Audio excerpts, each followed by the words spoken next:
Salut, un petit tour rapide du Nokia Lumia 800, le nouveau smartphone de Nokia sous Windows Phone 7.5 Mango, donc avec la dernière version du système d'exploitation mobile de Microsoft.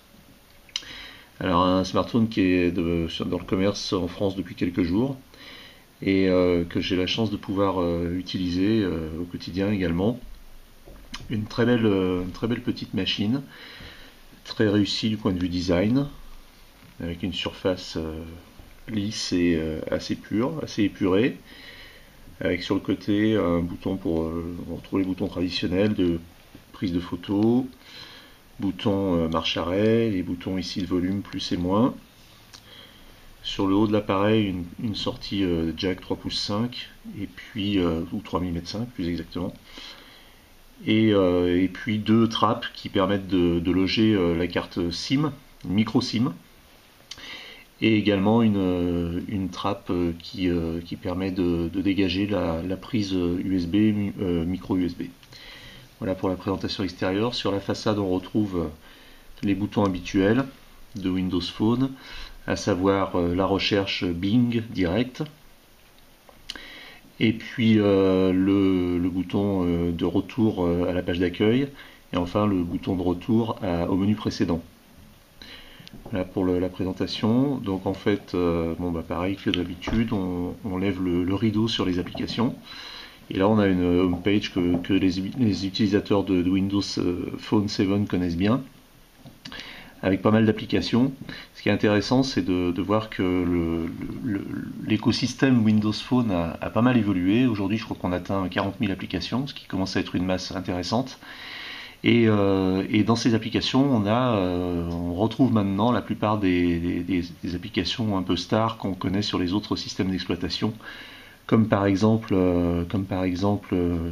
Shazam évidemment, et puis Spotify, et d'autres applications qu'on connaissait déjà sur Windows Phone, sur la plateforme Windows Phone 7, à savoir Twitter, Facebook, et puis des applications médias connues comme le Figaro, MyTF1, Le Monde, News Republic, L'Équipe, L'Express, etc. On en a encore un petit stock ici assez sympa, Allociné. On reviendra après sur les applications typiques du Nokia. Filmi, qui est une application de carte de fidélité, France 24, SNCF, iTélé, etc., etc. Donc pas mal de choses qui commencent à rendre vraiment la plateforme intéressante.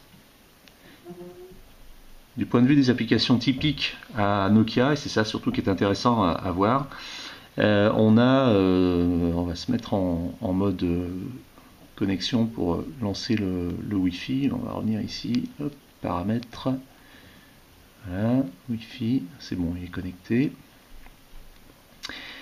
On a notamment Nokia Music et Nokia Music qui est ici.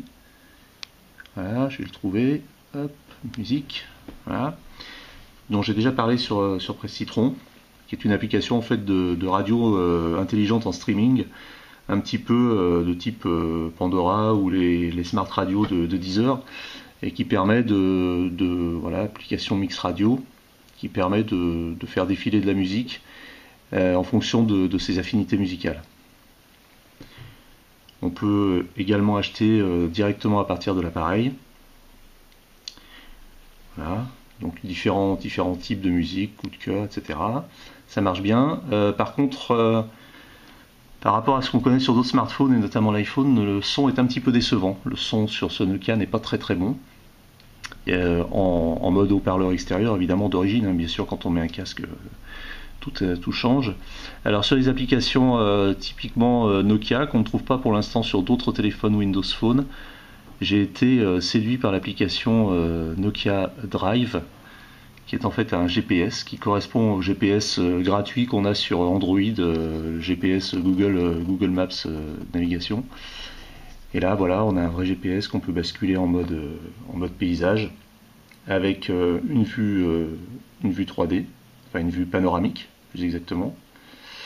Et puis un guidage, pareil, avec la voix, et donc c'est une vraie application de GPS. Pour obtenir une chose à peu près équivalente sur un iPhone, il faut débourser au moins 30 ou 50 ou 70 euros selon le logiciel qu'on installe. Là, c'est gratuit, c'est intégré directement sur le Nokia.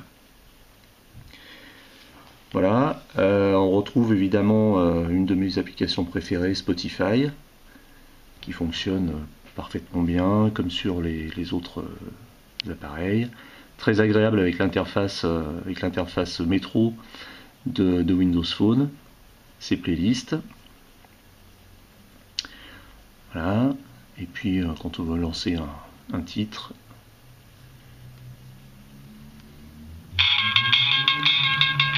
voilà. Et on a les mêmes fonctionnalités avec la possibilité de télécharger directement sur l'appareil les titres qu'on souhaite pour pouvoir les écouter offline. Sur les autres fonctionnalités, on a évidemment les briques, enfin les tuiles plus exactement typiques de Windows Phone qui sont dynamiques, donc qui s'actualisent au fur et à mesure. Et ça c'est très agréable, ça donne une interface vivante et qui vous renseigne régulièrement sur l'activité par exemple de vos amis et sur différentes applications. On a aussi cette application qui s'appelle App Highlights qui permet de trouver rapidement, qui met en valeur qui permet de trouver rapidement différentes applications plus facilement qu'avec le market, c'est-à-dire les dernières nouveautés, les applications les plus intéressantes, voilà, qui soient gratuites, payantes et par catégorie avec un starter kit. Pour ceux qui ne connaissent pas très bien, qui sont un peu perdus, voilà, on a un package d'applications qu'on peut installer rapidement. Sinon, que dire, c'est un appareil qui est très agréable à utiliser, avec un écran qui est magnifique, qui n'a rien à envier à l'écran d'un iPhone. Et avec notamment cette particularité d'être un petit peu, je ne sais pas si on le voit bien ici, mais d'être un petit peu bombé. Et en fait de faire vraiment corps avec l'appareil, sans bordure. Et ce qui donne une sensation un petit peu de voir les images en relief. C'est pas le cas évidemment, hein, mais c'est vraiment bien fait, c'est très intéressant comme idée. Et ça rend l'appareil vraiment agréable à utiliser. Voilà, pour moi, ce Nokia Lumia 800 est une vraie réussite, un appareil très très agréable à utiliser. Il manque encore quelques applications pour le rendre vraiment tentant et pour par exemple le switcher par rapport à un iPhone, puisqu'il y a encore des applications sur iPhone que je ne trouve pas ailleurs, notamment des applications musicales. Mais là, on est vraiment sur la bonne voie et pour une utilisation quotidienne, c'est un appareil qui m'a particulièrement séduit.